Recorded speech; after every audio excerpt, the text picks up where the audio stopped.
Hey everybody, what's going on? It is James here with Crypto Common Sense. Wanted to shoot a market update video for you. It's just after midnight on October 7th, Central Time.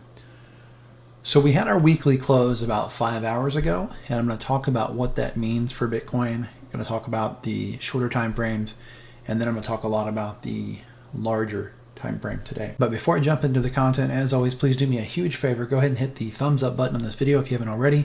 And also don't forget to subscribe and leave a comment. That helps me out with YouTube's algorithm. So first things first, let's talk about the weekly close, because Bitcoin did something today that it hasn't done in over 3 years. And I really want you guys to pay attention to what this market is doing, and do not let yourself get led off of a cliff by all the people who have been nonstop bullish for the last 3 months. This is not a typical rally. This is not a typical correction. Now, that doesn't guarantee price won't move up, but this is not normal. What's happening right now is not normal, guys. What's happening right now is very much textbook bear market, and it's textbook echo bubble, which I talked about a lot in past videos. I talked about it before the price fell out of our descending triangle. I started talking about these $4,000 targets, these $3,000 targets, etc. And I caught all kinds of shit for it, right? There was all kinds of nasty comments. There was actually a guy that went into a group. He was friends with the group leader. There was like 100,000 members. They were actually talking trash about me, saying I was going to get people wrecked, right? There were people with huge followings on Twitter talking trash about me. A guy literally posted a post of one of my tweets saying, can you believe there's still people waiting for $4,200? These are the people that are going to be buying at all-time highs, right? Now, it's funny because all those people suddenly changed their stance. It's like the other day I went and I saw a post that I had made a few weeks ago in one of the big Facebook groups.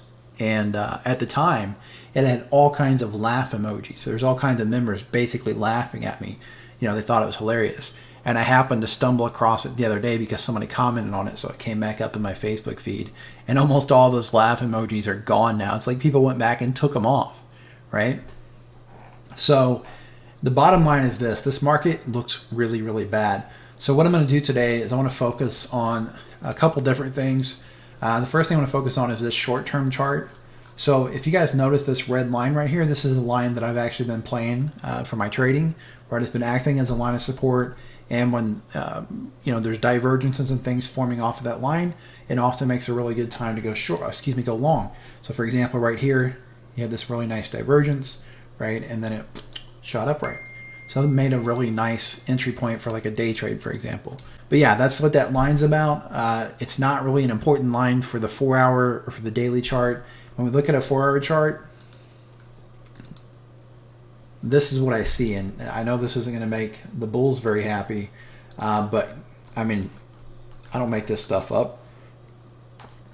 All I do is draw lines on a chart, right? Whatever the chart says, the chart says. And when you connect these bottom lows right here, you get this fairly flat horizontal line. And when you start connecting these lower highs, you get this descending upper trend line. And what does that make? It makes a descending triangle, right? What did we fall out of that started this whole crazy drop? This great big descending triangle. If you're wondering why this is like this is a possible channel, right? But we had this big triangle. Now we've got another triangle down here, okay? So there's a good possibility that we are going to go south, that we're never going to get the bounce that I was looking for.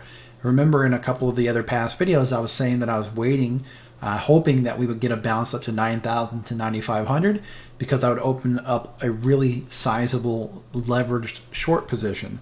But I also said that I didn't know that it would happen because it would be too obvious of a short, right? And that oftentimes the markets just won't make it that easy. So unfortunately, that's kind of been what's happening. We've just been moving sideways. And according to Gann principle, if we were going to move up 50%, we should have done it by yesterday, and it didn't happen. So with this descending triangle forming, maybe it is one big fake out, but I think it's more likely that we're probably going to go lower. And this triangle, it's a little sketchy. I'd be a little wary to make any type of price targets, that are too strict, because it could be from way up here to down here. But I'd probably be safer, feel a little more comfortable saying that it's probably about a $700 triangle. So if we fall out of the bottom of it, that would give us a target down around 7 grand. Okay. Could be that we go much lower than that. It could be that that starts some capitulation event. And that's why I have this channel drawn like this. So if we get rid of the triangle, it could be that we do end up going all the way down here. But I don't think so. I think we'll get some kind of dead cat bounce before we keep going down. I'm a little bummed out about all this because I just didn't get to open up my short position. Now, the other thing to watch for, though, is this is a daily chart right here. The other thing to watch for is it is possible that what actually happens is we actually see something like this play out. Now, this is BitMEX. The other chart I was just looking at was actually the Coinbase chart. But we could see something like this. We could see this come down, right? Tag this little line of support or this little trend line that it's got going on BitMEX right around 7,600 bucks. And if that happens, it could be that our RSI actually puts in a bullish divergence, and maybe this is what triggers that bounce up to 9,000 and 9,500. Because again, if you look at it, you've got that descending triangle. It does make a really nice bear trap if it were to play out like this instead, right? And when you're looking at this on a daily chart versus the like a 4-hour chart, this almost looks like it's trying to put in some type of W, which again would be a bullish signal, right? So got some mixed signals, which is kind of par for the course with Bitcoin. I'm not in any kind of leveraged short positions right now. I'm just waiting to see what happens. But there's a couple different ways this thing could go, right? It could be that this does end up being a triangle, and you could even make the argument that it was a triangle right here and that we've already fallen out of it, right? That we fell out of it right here, closed outside of it, and that now we're going to come up and retest it maybe from the bottom side, right? All kinds of tricky stuff, right? Just tricky stuff. So that's why I'm waiting. I'm waiting for some more clear direction of where this thing is going, because I don't want to open a short position at $7,800, then have it bounce to 9,500 because I'm going to get stopped out, right? Even if it then goes down to 4 grand after that, I've already got stopped out at that point. So just lots of waiting, and again, just business as usual, taking the day trades that are offered up. The last couple of days have been very volatile. It's given a lot of opportunity for day traders. So, I try to take those position trades and swing trades when they present themselves. Other than that, I just stick to what pays the bills. Okay, let's look at a BLX chart real quick. Okay, so now we're talking about the big picture stuff. Remember that the week closed and we now have 4 weekly red candles in a row. Now, this has not happened since August of 2016.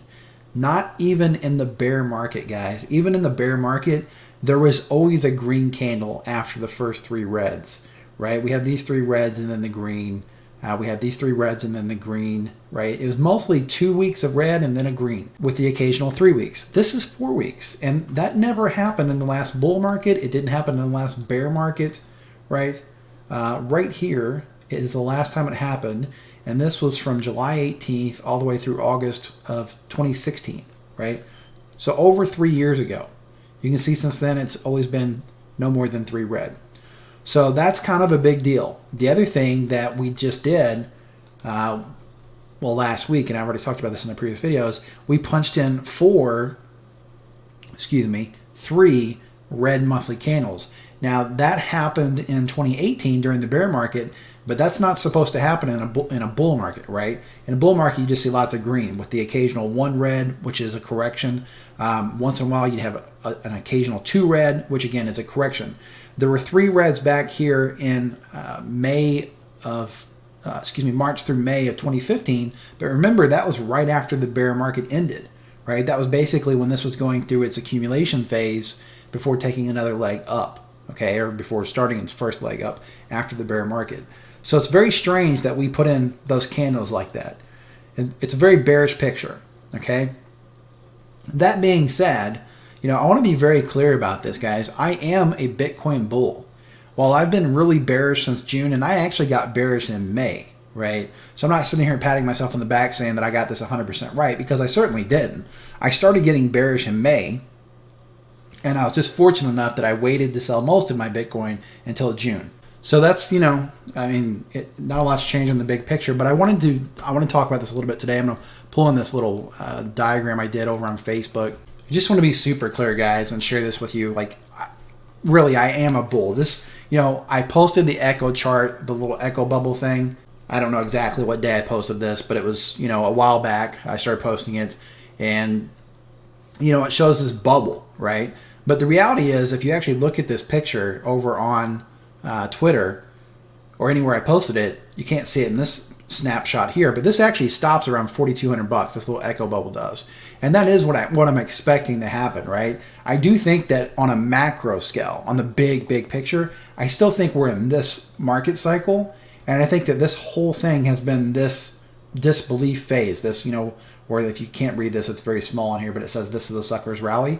I do think that's what this is. I think that this was our major bubble, and this is our disbelief stage of this major bubble. I just think we had a smaller echo bubble inside of this, little phase here, because these market phases happen on different timelines, right? So this is our big timeline, right? Whereas our little echo bubble is just on like a little 6-month timeline. So I do think this is going to go back down, and you can see on this chart that I have the circle drawn. I don't know if you can see it in the video or not. It says my target reload zone. And this circle is all the way from 3,000 all the way up to about 5,000. So it's about a $2,000 range. And that's really the range that I'm looking to accumulate Bitcoin in, with the understanding that we could end up with something like this, which I talked about in past videos, which is an ABC, where this is actually A, B, and then C takes us down to around 1350. Okay, but I'm going to be looking to accumulate some Bitcoin at between $3,000 and $5,000, and what I'll be looking for at those levels is some type of reversal signals. So it could be that we see those around $5,000. It could be we see them around $4,000, $3,000, et cetera, et cetera. But that is, it's not that I'm, bearish on Bitcoin where I think Bitcoin is going to zero. I don't. I think Bitcoin's going back up. I personally think it's probably going to go back up and make a new all-time high someday. Maybe it doesn't, but even if it doesn't make a new all-time high, I still think it's going to go up, right? If I'm able to buy Bitcoin around, let's just say $4,200, which is kind of the magic number I've been floating for a couple of months. If I can buy Bitcoin for $4,200, even if it never goes to 50 grand or 100 grand, even if it only goes back up to say 10 grand, I'm still going to double my money if that happens. That's, a hell of a lot better than what I'm going to do in the traditional stock market.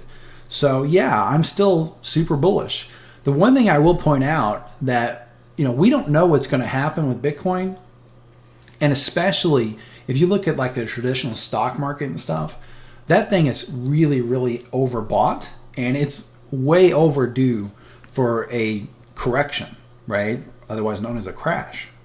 We don't know what Bitcoin is going to do if the stock market crashes.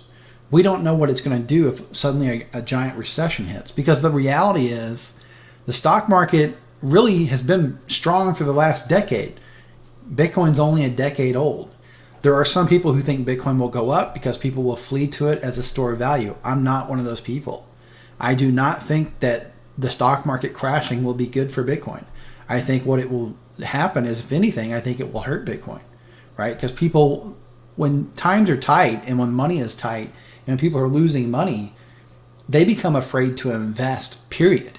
It's not that they suddenly say, oh, I don't want to invest in stocks because stocks are bad, I'll invest in Bitcoin instead. No, they move back to fiat, right?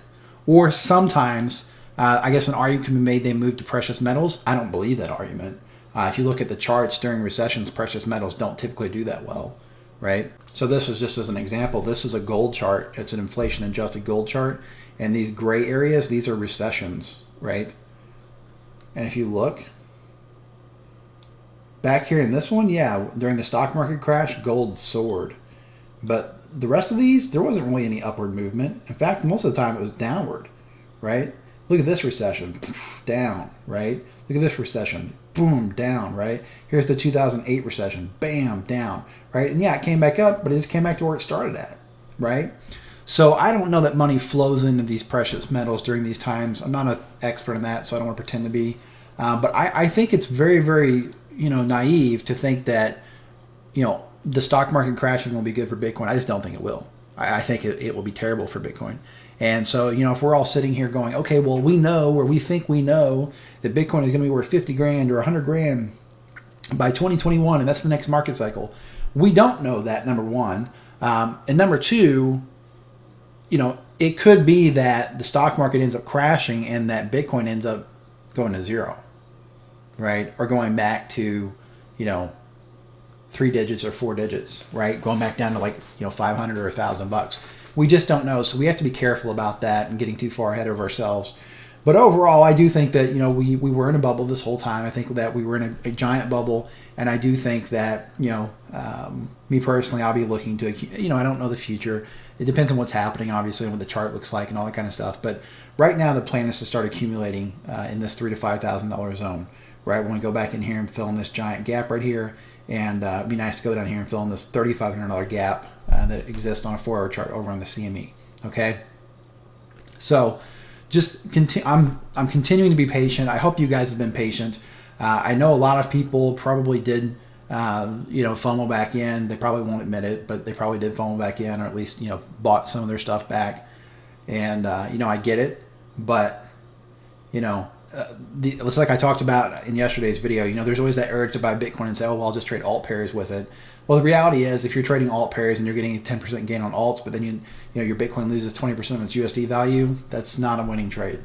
That's a losing trade.